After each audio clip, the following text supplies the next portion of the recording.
Hello दोस्तों, कैसे हैं आप सभी। आई होप कि सभी अच्छे होंगे, अच्छे से पढ़ाई चल कर रहे होंगे।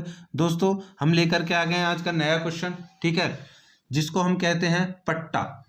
तो क्वेश्चन है हमारा, पट्टा किसे कहते हैं, पट्टे की परिभाषा बताओ, पट्टे के प्रकार बताओ, ठीक है, और पट्टा कहाँ पर होता है, कैसे होता है, ये सारी बातों के बारे में आज हम बात करने वाले हैं, ठीक है। तो ये है स्थावर संपत्ति के पट्टों के बारे में, ठीक है। तो पट्टे की परिभाषा किसके अकॉर्डिंग, धारा 105। देखिए ध्यान से समझना कि अचल संपत्ति के उपभोग के अधिकार का एक शाश्वत काल के लिए अभिव्यक्त, विविच्छित या स्थायी रूप में प्रदत्त या माने हुए मूल्य आदि के आधार पर संपत्ति अंतरण को पट्टा कहते हैं। कहने का मतलब है कि किसी की कोई अचल संपत्ति है, ठीक है, अचल, और ये इससे इनकम हो रही है कुछ ना कुछ। इसमें कब मेन मुद्दा है, मेन जो वो है, ठीक है, एग्जाम्पल है वो खेत। क्या है, खेत, खेत है किसी का। अब खेत से तो तुम्हें पता ही है उपभोग होता है, हर 6 महीने पे उसमें से फसल आती है। तो ए है इसका मालिक, एक बी है, ए है। अब ये बी क्या करेगा कि इस खेत पर अपना पट्टा करवाएगा इससे, भाई तुम्हारा जो खेत है मुझे इतने दिन के लिए चाहिए, बोने के लिए, इनकम करने के लिए, ठीक है। आप इतना समय लगाते हो, जो भी है जैसा भी, मुझे नहीं पता। अगर तुम मुझे इसको 2 साल के लिए दे दोगे तो मैं इस खेत के 2,000 रुपये 1 साल के हिसाब से, ठीक है, 2 साल के 4,000 रुपये दूंगा, पर इसका पट्टा तुम मेरे नाम पर कर दो। एक तो इस तरह की कंडीशन होती है। एक होती है भाई तुम क्या करोगे, अब सारी जमीन को मेरे ही नाम, मेरे पर पट्टा कर दो, ठीक है। मतलब कि पट्टा कर दो, मैं अपना जीवन गुजार लूंगा, बेचूंगा नहीं।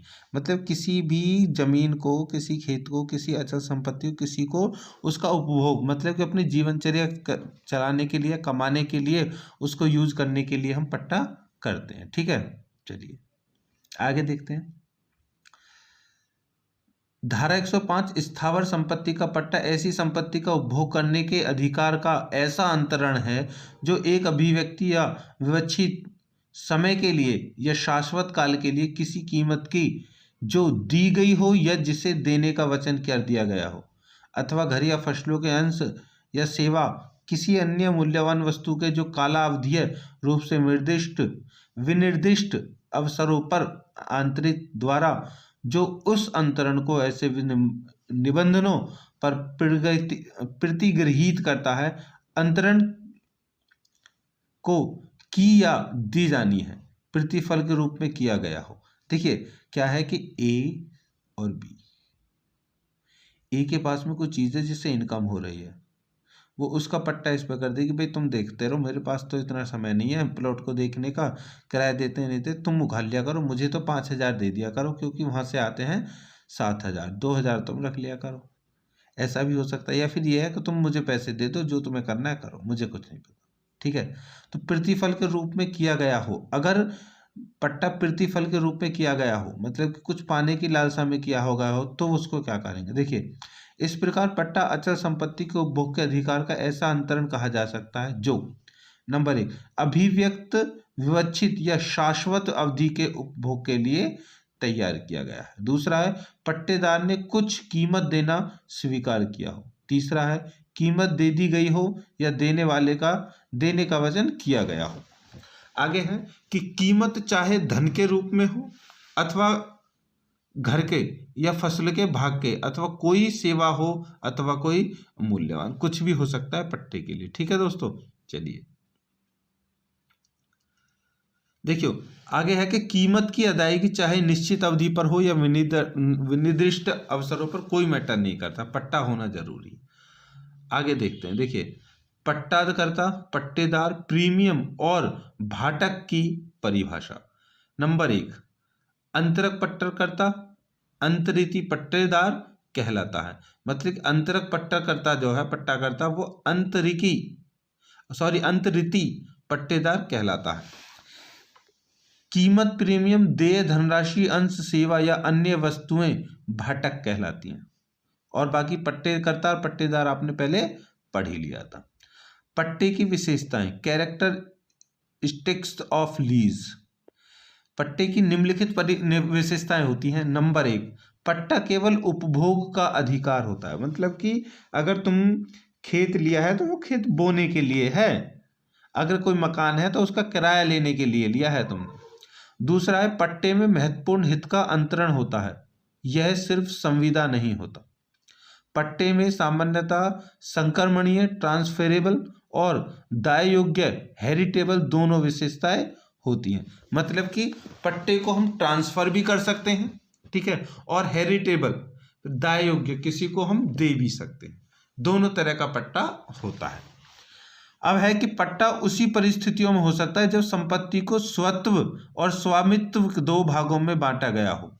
स्वत्व पट्टेदार में और स्वामित्व पट्टाकर्ता में निहित होता है। मतलब कि पट्टा जो खेत है कुछ भी है उसमें दो दो भाग होने उसके जरूरी है, एक स्वामित्व का, एक स्वत्व का। स्वत्व का मतलब वो जो पट्टा ले रहा है, ठीक है, और स्वामित्व वो जो पट्टा दे रहा है।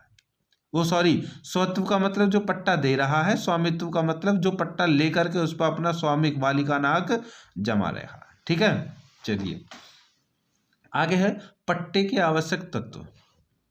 पट्टे के 5 आवश्यक तत्व होते हैं जो 5P द्वारा अभिव्यक्त किए जा सकते हैं। बहुत इंपॉर्टेंट है, ध्यान रखना। देखिए, पट्टे के पक्षकार, पार्टी ऑफ लीज। सबसे पहले तो पट्टा करने वाला कौन है वो तो हो, उसको बोलते हैं पार्टी ऑफ लीज। दूसरा है संपत्ति, भैया किस संपत्ति का पट्टा हो रहा है वो संपत्ति। तीसरा है प्रीमियम, कितने समय के लिए, क्या कंडीशन है वो। चौथा है अवधि, पीरियड। और पांचवा है अंतरण, प्रॉपर्टी एज ट्रांसफर। मतलब कि यहां से वो क्या कर सकता है कि वो जो पट्टेदार है ट्रांसफर भी कर सकता है अगर उसको जरूरत होती है तो, ठीक है, बंधक की तरह। चलिए आगे चलते हैं। अब इसके 2 पक्षकार होते हैं। कौन होते हैं? 2 पक्षकार। नंबर 1, 2 पक्षकार। पट्टे के लिए आवश्यक है कि पट्टे के 2 पक्षकार हों। एक ने पट्टा किया हो, दूसरे ने पट्टा लिया हो। पट्टा करने वाले को पट्टाकर्ता, लीजर, और पट्टा लेने वाले को पट्टेदार, लीजी कहते हैं। मतलब पट्टा करने वाला जो है वो लीजर है और जिसके नाम पर हुआ है पट्टा वो लीजिस है। पट्टाकर्ता और पट्टेदार दोनों को ही संविदा करने के लिए सक्षम होना चाहिए, मतलब कानूनी तौर से तैयार रहना चाहिए। अतः अल्पवयस्क न तो पट्टा कर सकता है और न उसको पट्टा किया जा सकता है, क्योंकि अवयस्क संविदा करने में सक्षम नहीं होता और अवयस्क द्वारा की गई संविदा शून्य होती है। मतलब कि जो पट्टा करता है भैया वो ऐसा होना चाहिए अल्पसंख्यक, ऐसा नहीं उसको जो वो होती है जनजातियां उनका हो, या फिर ऐसा भी नहीं होना चाहिए कि उसकी संविदा शून्य हो। संविदा शून्य मैंने बता ही दिया था कैसे है, ठीक है। उसके बाद में Mohori Bibi versus Dharmdas Ghosh 1903 CLF 539 PC। पट्टाकर्ता स्वयं को पट्टा कर सकता है क्योंकि संपत्ति अंतरण अधिनियम स्वयं को किए गए अंतरण को विधि मान्य मानता है। इसके अतिरिक्त पट्टे का पट्टा भी हो सकता है यदि मूल शर्तों के अनुसार हो। देखिए, सबसे पहले तो क्या है, खुद भी पट्टे को अपने नाम को कर सकता है, मतलब अपनी ही जमीन को खुद के नाम पर भी पट्टा कर सकता है, ठीक है। और आगे उसमें बताया है कि इसमें मूल शर्त होती है, पट्टे को एक दूसरे को क्या किया जा सकता है, अंतर, मतलब कि कर अभी तो भैया तू रख ले तब तक इसको हमें पैसे दे दो, वो वाली कंडीशन। इसके अतिरिक्त ऐसी संस्था को किया गया पट्टा शून्य होता है जो रजिस्टर्ड न हो। अब ध्यान रखना, जो रजिस्टर्ड न हो उस संस्था को किया हो कोई मतलब नहीं है। तेजमूल वर्सेस ताले गांवकर AIR 1980 बूम 369। चलिए अब देखते हैं आगे। संपत्ति या पट्टे की विषय वस्तु अचल संपत्ति हो। देखिए, जो पट्टा किया जा रहा है या फिर जो पट्टे की संपत्ति है भैया वो अचल वस्तु होनी चाहिए। पट्टे का यह आवश्यक तत्व है कि पट्टा की गई संपत्ति अचल संपत्ति हो। संपत्ति ऐसी हो जिस पर कब्जा किया जा सके, जिसका उपभोग किया जा सके। इसके अतिरिक्त पट्टेदार की पट्टे की संपत्ति का प्रयोग इस प्रकार करना चाहिए जिससे पट्टे की शर्तों का उल्लंघन न हो, ठीक है। कुछ भी करो लेकिन ऐसा मत करो कि उसके उल्लंघन हो। यदि पट्टाधारी पट्टेदार शर्तों के उल्लंघन में पट्टा की गई संपत्ति का उपभोग करता है तो पट्टाकर्ता द्वारा गलत उपभोग करने से रोका जा सकता है। क्वालिटी पल्प एवं पेपर मिल्स, बालसाद, गुजरात औद्योगिक विकास प्राधिकरण, बालसाद AIR 1988, गुजरात 104। अब आगे का पॉइंट है प्रीमियम की अदायगी। प्रीमियम भैया किस्त को बोलते हैं प्रीमियम। देखिए, संपत्ति का कोई अंतरण तब तक पट्टा नहीं कहा जा सकता जब तक कीमत अर्थात प्रीमियम का प्रतिफल के भुगतान की शर्त न हो। प्रीमियम तुरंत दिया जा सकता है या देने का वचन दिया जा सकता है। प्रीमियम धन भी हो सकता है या फिर कोई घर या फसल का कोई भाग हो सकता है। कोई मूल्य वस्तु भी प्रीमियम हो सकती है। इसके अतिरिक्त प्रीमियम का भुगतान निश्चित समय में या विनिर्दिष्ट अवसरों पर किया जा सकता है। इलाहाबाद उच्च न्यायालय ने धर्मेंद्र न्याय जगदीश AIR 1976 और 107 के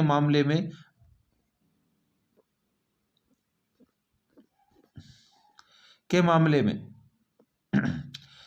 अभी निर्धारित किया कि यदि चेक द्वारा भाटक या प्रीमियम का भुगतान किया जा गया है तो ऐसा भुगतान वैध होगा यदि मकान मालिक ने ऐसा भुगतान करने से मना न किया हो। अब है आगे अवधि या म्याद। भाई पट्टे की अवधि या म्याद क्या होती है? तो वो है कि पट्टा एक महत्वपूर्ण तत्व है। पट्टा सामान्यतः या निश्चित या शाश्वत अवधि के लिए किया जा सकता है। यद्यपि उच्च न्यायालय ने आशुतोष C शरण AIR 27 कैल 197 के मामले में अनिश्चित अवधि के लिए किए गए पट्टे को विधिमान्य घोषित किया है। ऐसे पट्टे जो न तो निश्चित अवधि के लिए किए जाते हैं और न ही निश्चित किए जाने योग्य होते हैं और न ही शाश्वत अवधि के लिए होते हैं, तो वो उन्हें बोला जाता है शून्य पट्टे। ठीक है। उल्लेखनीय है कि निश्चित अवधि का तात्पर्य फिक्स्ड पीरियड से न होकर डिफिनिट पीरियड या समयावधि ड्यूरेशन पीरियड होता है। इस आधार पर मासिक, त्रैमासिक, छमाही तथा सालाना पट्टे निश्चित अवधि के अंतर्गत माने जाते हैं। ठीक है दोस्तों, चलिए आगे चलते हैं। आगे संपत्ति का अंतरण। इसके ऊपर तो हम पूरी एक वीडियो बनाने वाले हैं। संपत्ति का अंतरण फिर ही मोटा मोटा पढ़ लीजिए, शॉर्ट में आ जाए तो। पट्टे में संपत्ति का अंतरण होना आवश्यक है। संपत्ति का अंतरण तो दान, विक्रय आदि सभी मामलों में होता है, परंतु पट्टे में संपत्ति का अंतरण भिन्न होता है। पट्टे में संपत्ति के स्वामित्व का अंतरण नहीं होता, केवल उपभोग एंजॉय के अधिकार का अंतरण होता है। स्वामित्व पट्टेदार में ही निहित रहता है। ठीक है दोस्तों, तो आई होप के वीडियो अच्छी आई होगी तो लाइक कर दो जल्दी से। ठीक है, शेयर कर दो और सब्सक्राइब कर दो। मिलते हैं नेक्स्ट क्वेश्चन के साथ में नेक्स्ट वीडियो में। तब तक के लिए बाय बाय।